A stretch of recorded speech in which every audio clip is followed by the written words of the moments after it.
Salut! Alors sans plus attendre, continuons les aventures de Kate Walker.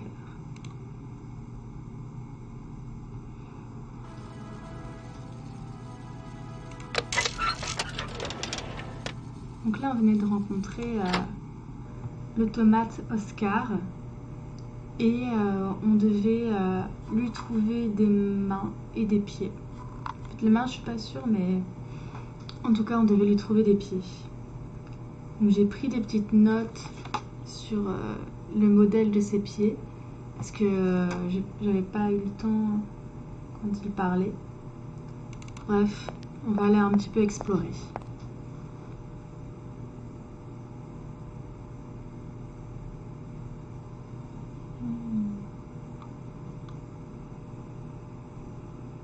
Rien à faire ici.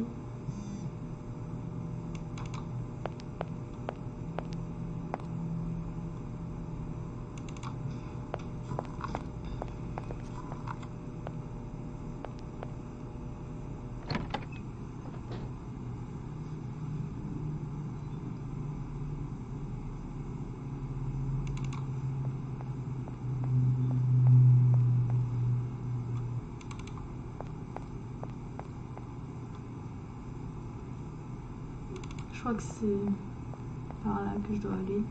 Je ne sais pas. Voyons voir. Cet endroit est très mystérieux. Non, j'ai pas été par là. Je crois que je viens de là. Ah, ou moins que je viens de là. J'irai par là après.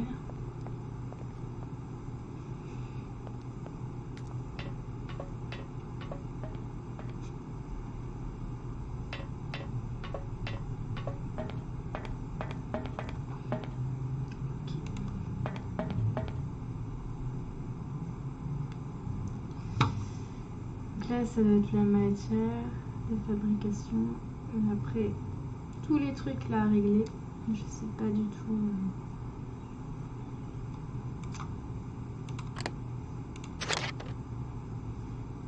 Je me rappelle que c'est assez complexe. Ouais, on n'a même pas de manuel d'explication ou je ne sais quoi.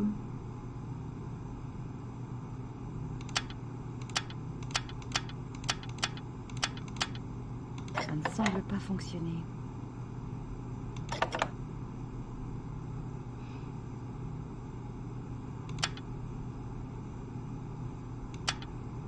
Ça ne semble pas fonctionner. Je sais pas vraiment comment ça marche.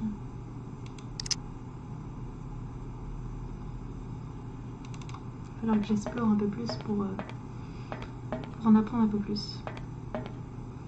Allons par là-bas.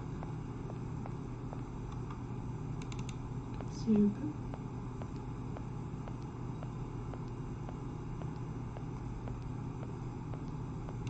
Plus vite.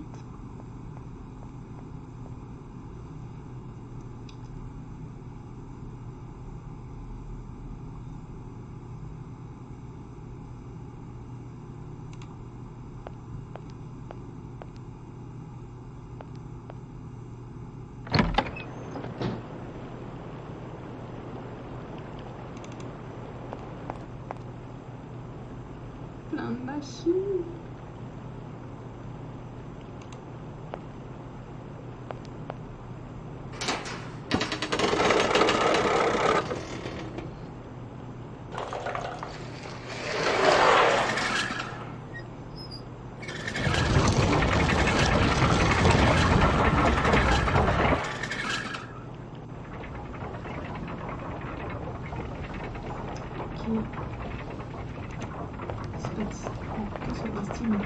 Si je fais ça.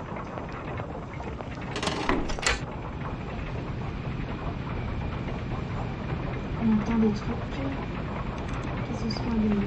On voit ça. La rue de Ratatouille.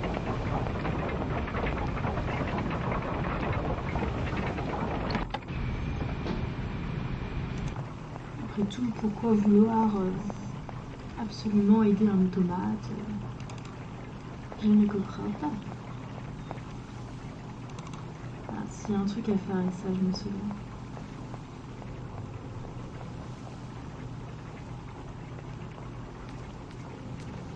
Mais par contre, je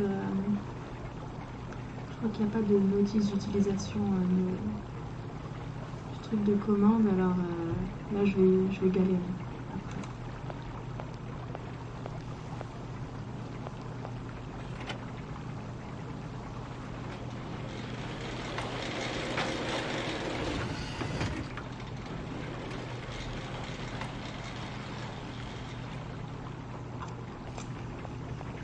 Dans le jeu, Kate Walker, elle court beaucoup. Elle se balade à droite à gauche, elle fait des allers-retours.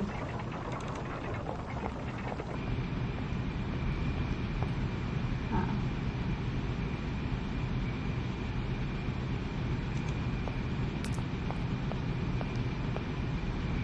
Oh, c'est très lourd. Faudrait que je me fasse aider. Oui. Par cette machine.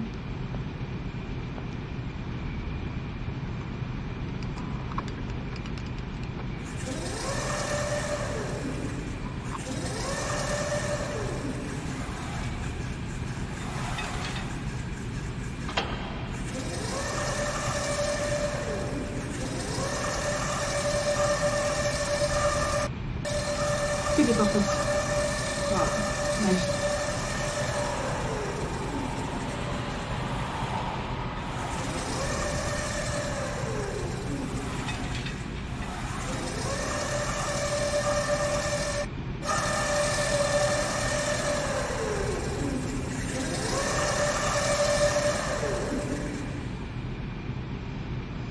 Que le 3 qu'elle a de toilettes, je sais pas pourquoi.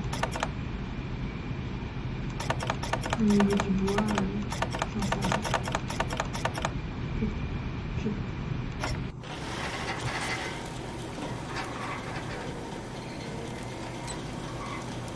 Bon, je sais d'avance que c'est pas les bonnes jambes parce que quand c'est les bonnes jambes, il y a une musique, toute une cinématique.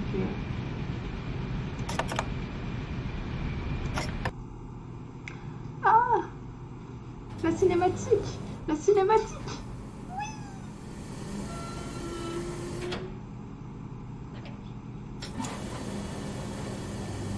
Je suis contente.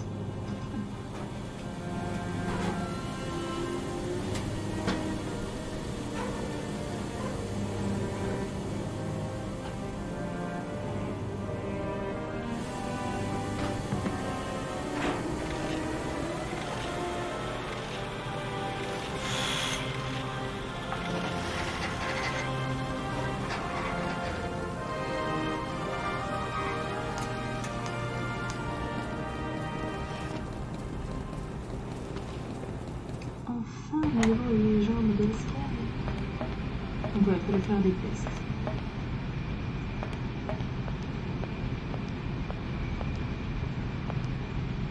Hop. J'ai plus qu'une paire de jambes. Normalement, c'est la bonne. Voici vos pieds, Oscar. J'espère que je ne me suis pas trompée. Vous avez réussi à fabriquer 2 modèles XZ 2005 _P Kate Walker.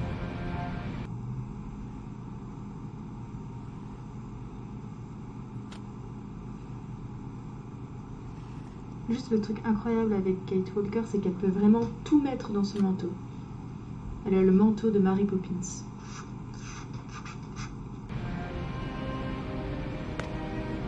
J'éprouve un réel sentiment de bonheur, Kate Walker. Ils vous vont très bien. Vous êtes très aimable, Kate Walker. C'est avec regret que je prends congé de vous. Où allez-vous? Je dois rejoindre la locomotive. Le départ du train est imminent.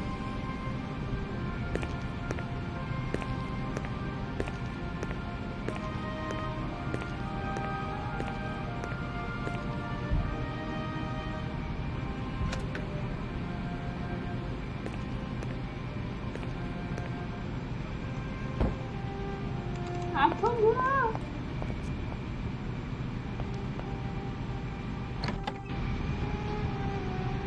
Il va vite, ce Oscar. Je l'ai déjà perdu de vue. Ok. crois que c'est effectivement là qu'il fallait aller.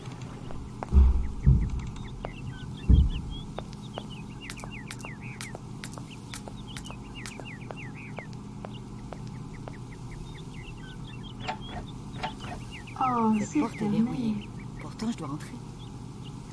Mais Kate Walker, elle n'est pas seulement avocate, elle est aussi voleuse. Enfin, elle a des dons de voleuse, quoi. Ça doit être son métier caché. Comme on a pu le voir tout à l'heure. Et là, vous allez voir, ça va encore se voir. Normalement. Elle a peur de rien, Kate Walker. Elle rentre par effraction chez les gens. Et oui, Il me faudrait une clé. une clé.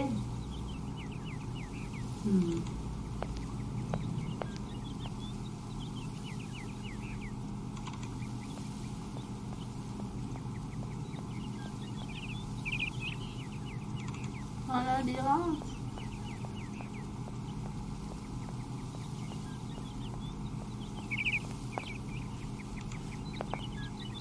Bonjour madame.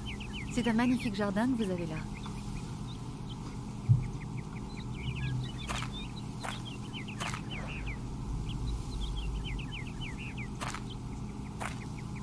M'en parlez pas. Depuis que mon automate jardinier est tombé en panne, les mauvaises herbes sont partout. Vous n'imaginez pas tout le travail que ça me donne. Je sais plus donner de la tête. Faut dire qu'ici, à Valadilène, on n'a pas bien l'habitude de se passer de l'aide des automates. À ce qu'on raconte, il faudra s'y faire. Pourtant...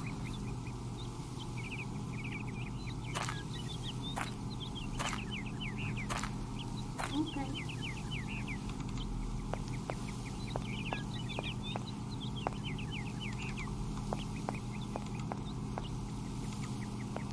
Non, de toute façon, c'est fermé.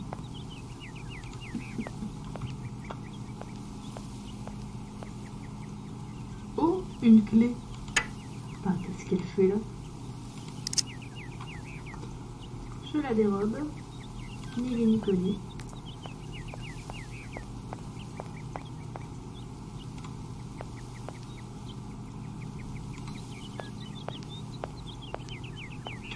Pas sûr que par là il y ait grand chose, mais bon, allons voir.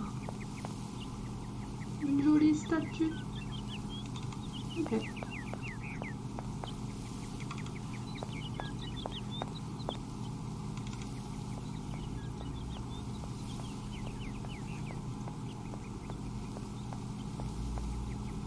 Et là, hop, pendant que la madame elle est occupée, on va s'infiltrer dans la demeure des Vorarlberg.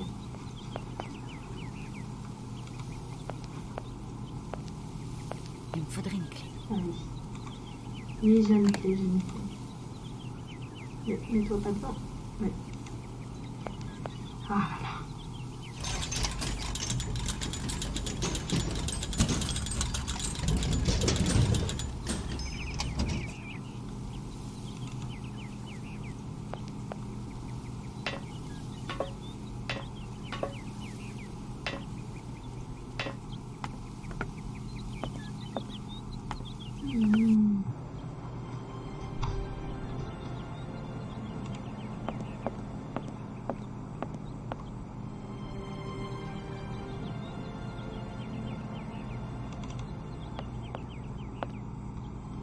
Il fait sombre ici.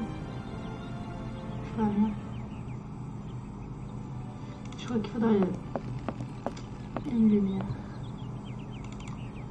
Une petite lampe.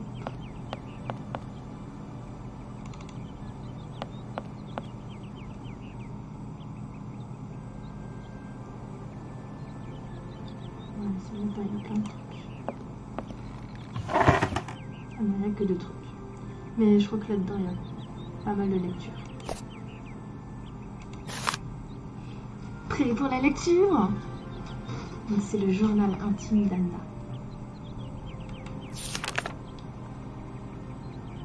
« 14 mai 1930. Il s'est produit quelque chose d'horrible hier. Je ne sais pas à qui en parler, alors j'ai décidé de commencer ce journal. Maintenant, c'est lui qui sera mon confident, l'unique gardien de mes pensées secrètes. Hans est dans la chambre à côté, entre la vie et la mort. J'ai si peur. Oh, comme la vie est injuste. Après maman, Hans, non, enfin, non, je ne veux pas qu'on m'enlève aussi mon petit frère. 15 mai 1930. Hans m'a fait jurer de garder le secret, mais il est trop lourd. À toi, mon cher journal, je peux le dire. Nous avons découvert une grotte dans les montagnes. Une grotte merveilleuse avec des peintures très anciennes, peut-être même faites par des hommes préhistoriques, car j'ai reconnu des mammouths. Et les mammouths, c'est forcément très vieux.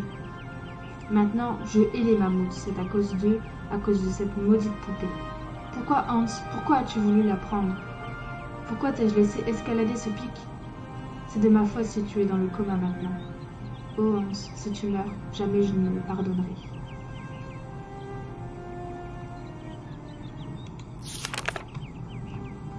Hans n'a toujours pas repris connaissance. Père ne dort plus. Gertrude pleure toute la journée. Malgré la chaleur étouffante de dehors, la maison est glaciale et lugubre. Mais moi, je veux rester confiante. Je connais mon frère, il est solide, il va s'en sortir, c'est un battant. Je n'arrive pas à penser à autre chose qu'à Hans. Les yeux ouverts ou fermés, je ne cesse de revoir sa chute, sa tête qui cogne la paroi et son doux visage si blanc. Le grenier de la maison est devenu mon refuge. Je ne me sens bien qu'ici, au milieu de tous ces souvenirs. 5 jours se sont écoulés depuis l'accident et Hans n'a toujours pas ouvert les yeux. Le voir ainsi est insupportable, mon Dieu, protégez-le. Prenez ma vie plutôt que la sienne. Je me sens si désemparée, si seule. Je voudrais me blottir dans les bras de mon père, mais je n'ose pas, il est tellement impassible. Hans ne me laisse pas. Ne me laisse pas. Ça y est, Hans est revenu à la vie. Hans a ouvert les yeux et il a prononcé mon nom. Mon nom! Tu te rends compte? Oh, c'est le plus beau jour de ma vie.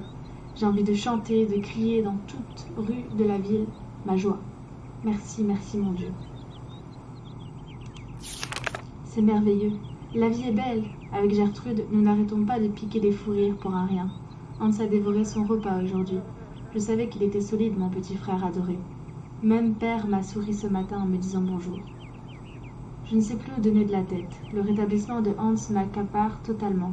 À peine ai-je 5 secondes pour venir, dans mon refuge, griffonner ces quelques mots. C'est drôle, Hans prononce mon nom à tout bout de champ, pour dire qu'il a faim ou soif, ou pour demander quelque chose. Il supporte mal que je m'éloigne de lui, même quelques instants. Gertrude pense qu'il faut déplacer mon lit dans sa chambre, qu'il dormirait mieux ainsi.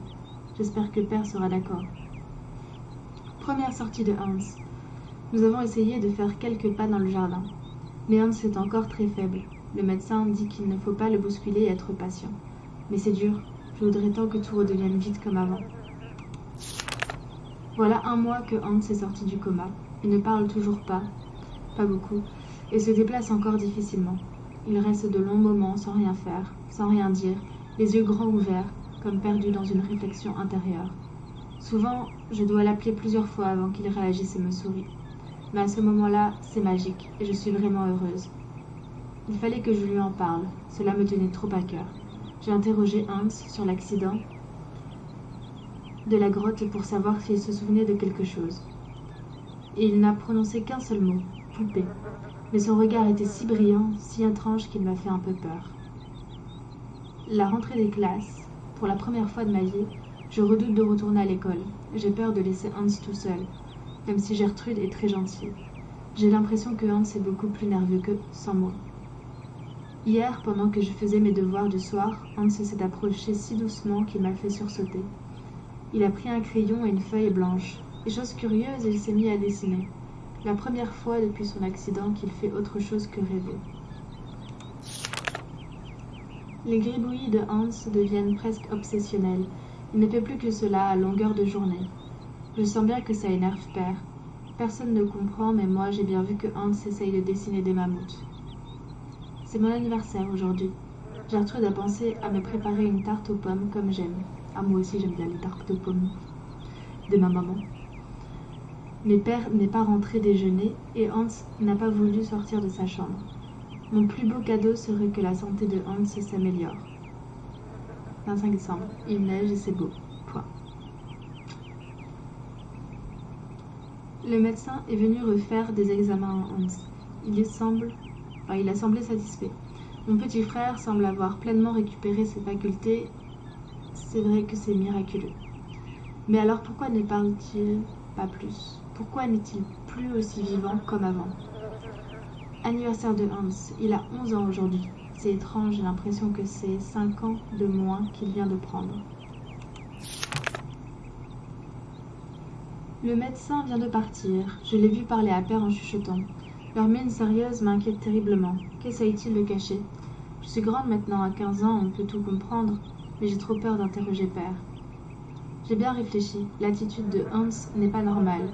Le choc et la période de coma que Hans a subi ont dû laisser des séquelles bien plus graves qu'on ne le pensait. Mon Hans, que t'arrive-t-il? Pâques. Les vacances me permettent d'être aux côtés de Hans toute la journée et le protéger du mieux possible de la mauvaise humeur permanente de Père.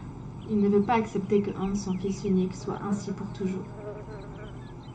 C'est vrai que c'est dur d'accepter, mais ce n'est pas la faute de Hans. De la mienne peut-être, mais pas celle de Hans. Je ne sais pas comment le faire comprendre à Père. Il semble le haïr maintenant. Quelle horreur! Je me sens si impuissante. 1 an. 1 an passé seulement. J'ai l'impression que ça fait une éternité. Les choses ne s'arrangent pas, ni l'état de Hans, ni l'attitude de Père à son égard. Décision extraordinaire. Père emmène Hans à Paris pour faire de nouveaux examens. Il dit que dans cette grande capitale, il trouvera des médecins réellement compétents. Il faut que je prépare Hans pour ce grand voyage. Pas de nouvelles de Père et Hans, mais je suis pleine d'espoir. Ils vont soigner mon petit frère, j'en suis sûre. Ils sont rentrés. Hans s'est précipité dans mes bras et s'est mis à pleurer. J'ai mis longtemps à le calmer et à l'endormir.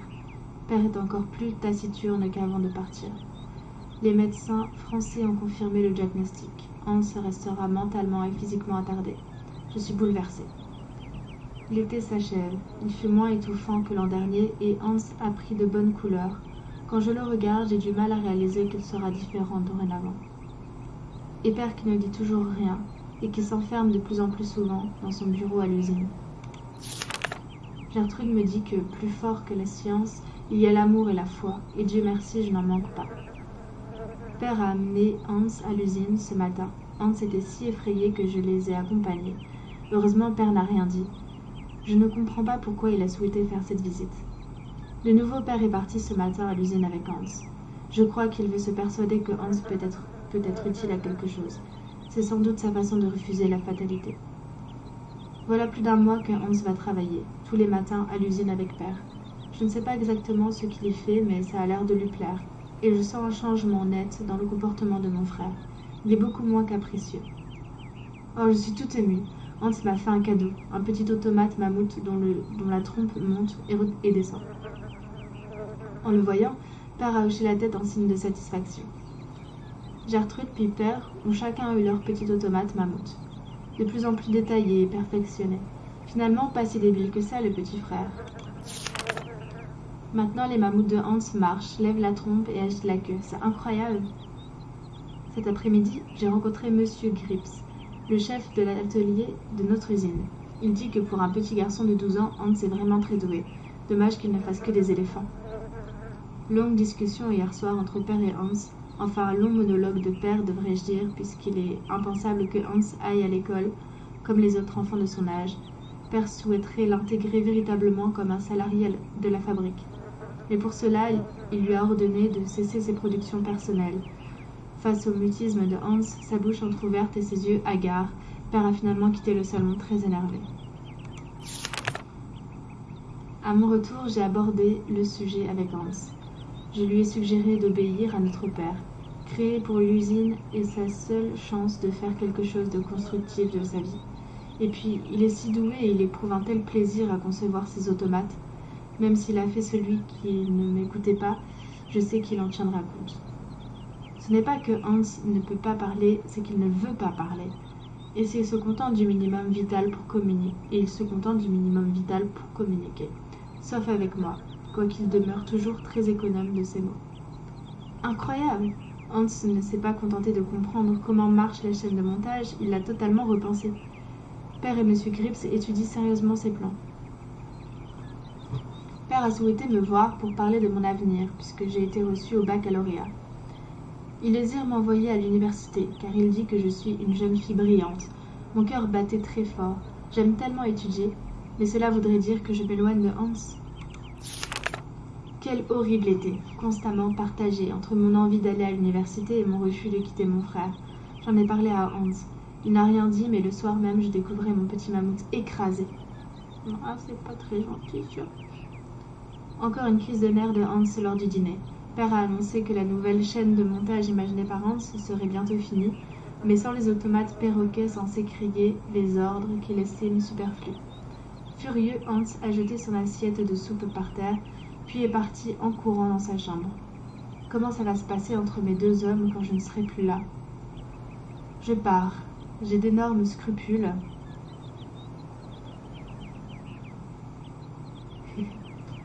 Hans ne me parle plus depuis une semaine. Mes pères ne comprendraient pas que je veuille y rester. Mon cœur est si lourd. Comme cela me fait bizarre de retrouver la maison. Je ne l'avais jamais quittée aussi longtemps. Une fois seul, Hans n'a pas arrêté de parler. Ses mots sortaient trop vite de sa bouche. Nous avons éclaté de rire en constatant son excitation. Il m'a offert une adorable petite danseuse pour remplacer Mammouth, qu'il m'a dit. J'en ai versé des larmes d'émotion. Cet éloignement n'a pas atteint notre formidable complicité. Quelle drôle d'impression de retrouver ce journal. Et après ma première impulsion de vouloir le déchirer, je ne résiste pas à l'envie d'écrire un peu. Me voilà seule dans mon cher grenier. Je suis revenue à la maison depuis 2 mois et après un été passé sous le signe d'intenses retrouvailles entre mon frère et moi. Hans a repris le chemin de l'usine. Père a bien vieilli et Gertrude a de l'arthrose maintenant qui la fait terriblement souffrir. Tu fais beaucoup de lecture, hein? Ah! Tout compte fait, ces 4 ans passés ont été favorables à Père et Hans. Leurs rapports sont moins tendus, ils ne se parlent pas beaucoup, plus, mais maintenant ils ont une chose en commun, l'usine. Je crois que j'en suis même un peu jalouse, c'est bête. Hans n'a pas changé. Il a conçu pour aider Gertrude une cuisine complètement automatisée. Et celle-ci n'arrête pas de pester contre chaque pantin de bois. Je les adore. Je suis allée voir travailler Père et Hans. Il y avait longtemps que je n'avais remis les pieds à l'usine. C'est fou comme elle a changé. Et puis je crois que j'étais très curieuse de les regarder vaquer à leurs affaires. J'aime beaucoup le bureau de Père. Hans s'est, lui, installé dans un petit local au rez-de-chaussée. Fouillé avec plein de pièces détachées, d'automates non terminés, de dessins, de plans exactement comme je me l'imaginais. L'usine marche bien. Les commandes de jouets n'arrêtent pas de tomber, surtout en cette période. C'est vrai que même à l'université, quand je disais m'appeler Vorarlberg, on me demandait si j'avais un rapport avec la fabrique de Valladolid. Et je sais que le génie de Hans y est pour beaucoup. Pour me sentir utile, j'ai commencé à aider Père à mettre de l'ordre dans les papiers administratifs. Et le plus extraordinaire dans tout ça, c'est que j'ai l'impression que, pour la première fois, nous formons tous les 3 une vraie famille. Hans me surprendra toujours. Son comportement à l'usine et à la maison est si différent. À l'atelier, il est sérieux, concentré, un petit bonhomme qui suit tout, qui est partout, contrôle tout. On a l'impression que chaque jour est son bébé. Et à la maison, il redevient un véritable gamin, boudeur, farceur et insouciant. Noël 1937. Le plus beau de ma vie. Avec Hans, nous n'avons pas cessé de rire comme des gosses, sous l'œil réprobateur de Père. Mais je sais que pour une fois, il se forçait. Nous sommes tous pleins d'espoir. Hans est venu me trouver dans ma chambre hier soir. Je le sentais terriblement gêné et embarrassé. Effectivement, si j'avais pu me douter, il veut partir. Partir de Valladolid, quitter la maison, abandonner l'usine. Il veut voyager, il ne sait pas où, il ne sait pas pour combien de temps. Ça lui ressemble bien. Sous le choc, je lui ai dit que son projet était stupide. Il est sorti de ma chambre sans un mot, tout triste. Moi qui croyais qu'il voulait partir à cause de mon père, et non, les mammouths. Il veut partir à la recherche des mammouths. Moi qui croyais que cette obsession était du passé. Et je connais trop bien mon frère, lui dire que sa quête illusoire est inutile. La raison ne peut l'atteindre. Quel égoïste j'ai été l'autre soir. Je suis retournée lui parler. Lui demander tout doucement s'il était certain de sa décision. Mais je connaissais d'avance la réponse, car rien ne le fera changer d'avis. Malgré mon immense tristesse et mon profond désespoir, il faut que je l'aide à accomplir son destin et à annoncer la nouvelle à Père. Je crains le pire. Le pire était peu de choses. La colère de Père fut effroyable. Il a enfermé Hans dans son local à l'usine, interdisant toute visite, sauf Gertrude pour lui apporter à manger. Père m'a confirmé que Hans resterait enfermé tant qu'il maintiendrait son infantile décision. Gertrude me dit que Hans est à la fois si abattu et si décidé. Je vais devenir folle. Dès que Gertrude revient de l'usine, je m'empresse de prendre les dernières nouvelles de mon petit frère. Il dit rien et traficote, me répond-elle, dans un répétitif soupir. Je tente désespérément de raisonner père, mais c'est chaque fois peine perdue. Hans a 18 ans aujourd'hui et il est tout seul pour son anniversaire.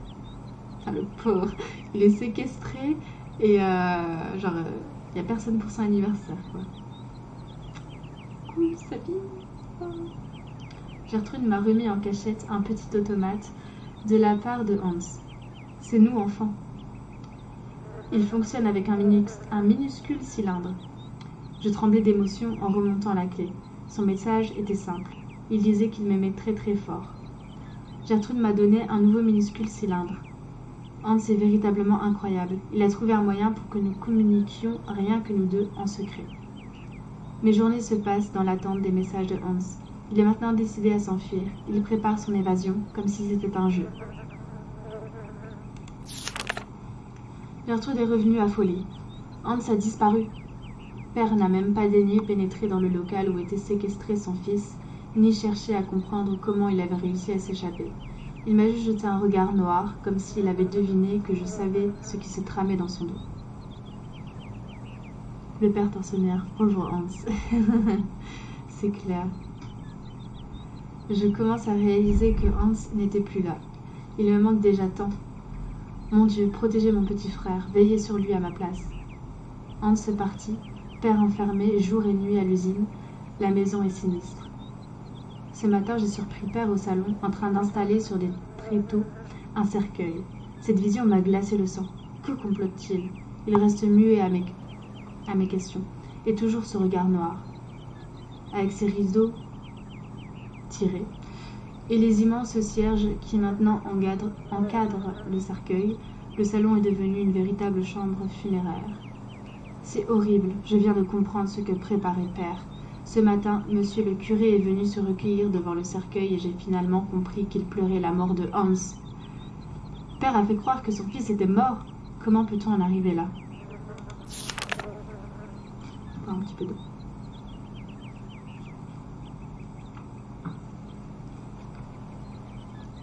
La folie douloureuse de mon père se transforme en une machiavélique machination. Il a extirpé de son vieil ami, le docteur Schmoll, un certificat de décès en bonne et due forme, sans que celui-ci ne voie le corps. Je n'ose imaginer ce qu'il a pu lui raconter. Les obsèques de Hans seront célébrées officiellement dimanche prochain. Père m'a interdit formellement d'y être. Cette sordide mascarade me rend malade.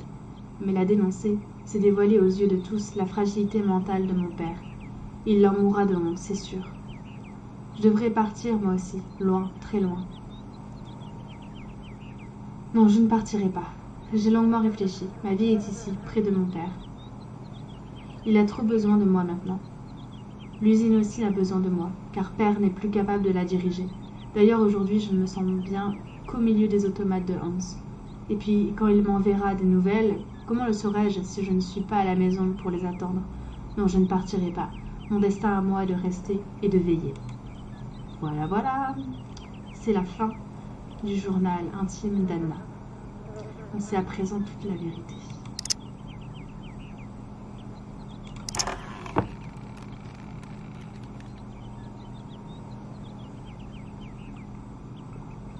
Alors, que dois-je faire à présent?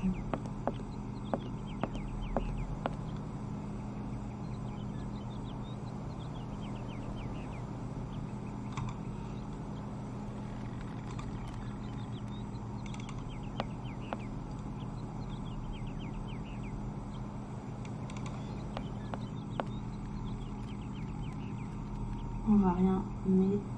Ah voilà. On voit rien du tout, mais... J'avais le souvenir...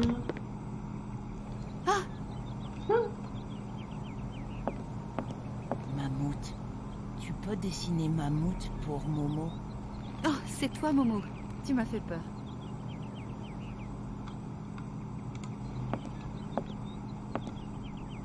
Que viens-tu faire ici? Momo veut un dessin de mammouth, comme celui des Hans. Je suis désolée, mais je n'ai pas de dessin de mammouth sur moi.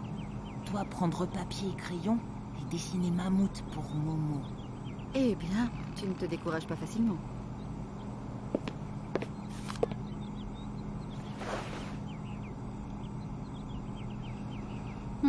Est-ce que je lui parle ou pas?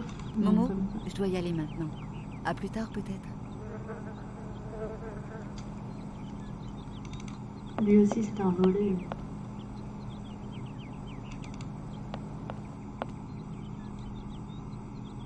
Voilà. Ok. Tout ça pour pouvoir faire un dessin. Bouteille d'encre, papier.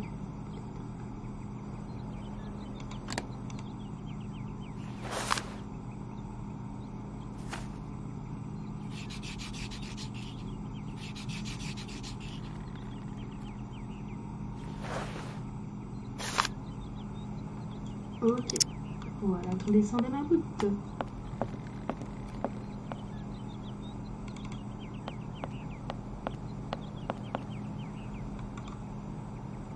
Il est où? Là.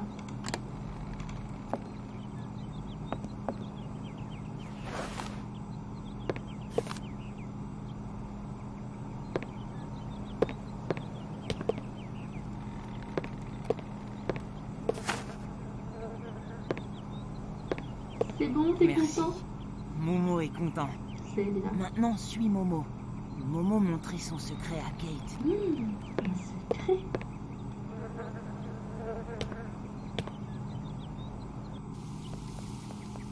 Elle va pas si vite. Mais tu m'attends même pas. Je sais pas où il va, moi.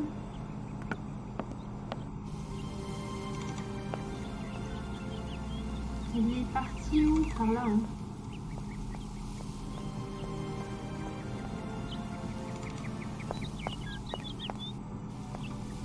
Ouais, mais il est où, là? Ah si, je sais où il va. Mais ça fait déjà, ouais, presque 1 heure avec toute cette lecture et tout ça. Donc moi, je pense que je vais arrêter ici, puis on va découvrir le secret de Momo dans l'épisode suivant. Voilà, voilà. Donc je vous fais des bisous à tous.